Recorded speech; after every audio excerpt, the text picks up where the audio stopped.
السلام عليكم ورحمة الله.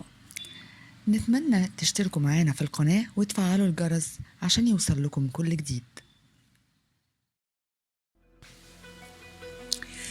النهاردة مش هنتكلم عن قصة سيدنا إسماعيل عشان طبعا كلنا عارفينها، بداية من نفي السيدة هاجر مع ولدها سيدنا إسماعيل للحجاز، ومرورا بسعيها بين الصفا والمروة وهناك اتفجرت بير زمزم، ووصولا إلى أن رأى سيدنا إبراهيم في المنام أنه بيذبح سيدنا إسماعيل.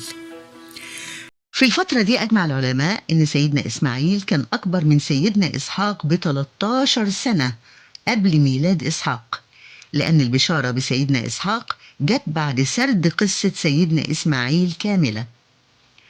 وبرضه كلنا عارفين أن سيدنا إسماعيل اتجوز مرتين.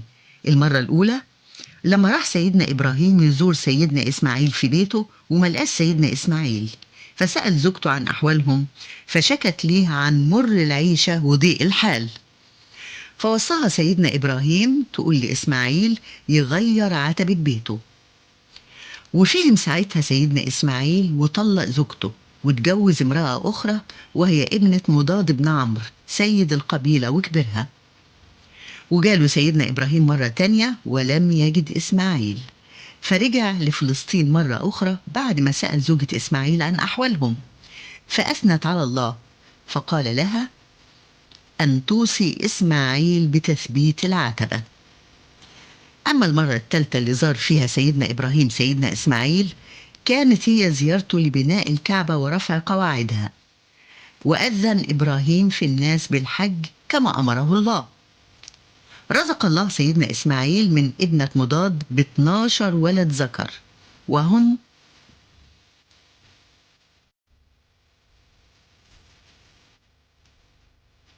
وتشعبت منهم 12 قبيلة سكنت كلها مكة مدة من الزمن، وكانت معيشتهم من التجارة من بلاد اليمن إلى بلاد الشام ومصر.